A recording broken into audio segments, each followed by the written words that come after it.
تعالوا بقى ب3 قطع لحمة بس وشوية الخضار دول وبصلاية مبشورة، هنعمل لهم أكلة بجد تحفة، هتعجبهم جدا وطعمها هيبقى لذيذ قوي. كوسة وجزر وبطاطس هقطعهم بقى تقطيعة وسط، ولا صغيرة ولا كبيرة، عشان مش عايزاها تاخد معايا وقت في السوا. الكمية بقى اللي انتوا تحبوها. هقطع برضو البطاطس، ولا صغير ولا كبير.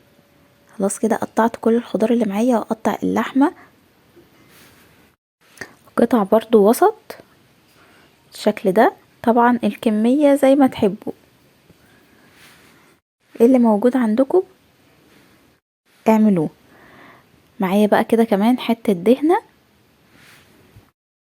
قطعتها برضو. معايا حلة بقى ضفت فيها شوية من الزيت وشوية من السمنة. اضيف كده قطع الدهنة تتشوح. اول ما تاخد لون كده انزل بالبصلاية المبشورة، خليها تاخد لون ذهبي. بعد كده اضيف قطع اللحمة، خليها تتشوح مع الدهنة ومع البصل. اضيف بقى شوية من الفلفل الاسود و3 وحدات مستكة كده لو موجودة عندكم. عايزة اقولك بقى يعني الريحة قلب الدنيا. ضفت كمان بهارات لحمة، بصوا شكلها عامل ازاي، بجد خطيرة. اضيف بقى الخضار، وكان عندي بسلة وفاصوليا مفرزاهم. ضفت كده شوية مع باقي الخضار. قلبت الخضار مع اللحمة والبصل.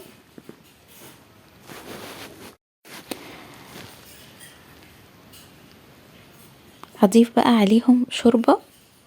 انا عندي شوربة لحمة، اضيف كده شوية حلوين من الشوربة، معلقتين من الصلصة الجاهزة. اقلبهم تقليبة مع بعض، واضيف الملح وفلفل اسود.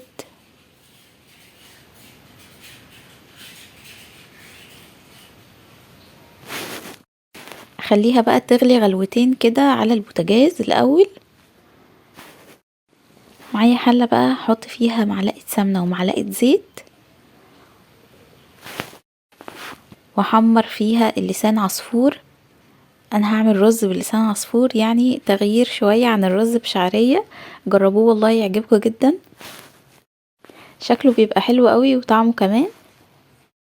بعد بقى اللسان عصفور ما اتحمر انزل عليهم بالرز، اقلبهم تقليبة مع بعض. بعد بقى ما قلبت الرز مع السمنة والزيت وتغلف كده كويس بالسمنة والزيت عشان يطلع مفلفل معايا وحلو، اضيف عليه المية.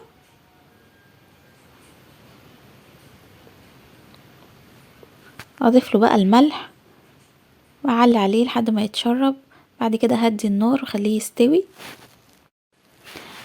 بعد بقى الخضار ما غلي غلوتين على البوتاجاز، ضفته في طاجن كده ودخلته الفرن لحد ما كل حاجة استوت. بجد احلى طاجن تورلي باللحمة، طعمه خطير. لو وصلتوا معايا بقى لحد هنا ما تنسوش تعملوا لي لايك، لو لسه ما اشتركتوش في القناه تشتركوا. جربوها وقولوا لي ايه رايكم فيها، متاكده ان هي هتعجبكم قوي. الخضار ده مع بعضه كده طعمه رهيب ومفيد، مفيد جدا، والاطفال كمان هيحبوه قوي.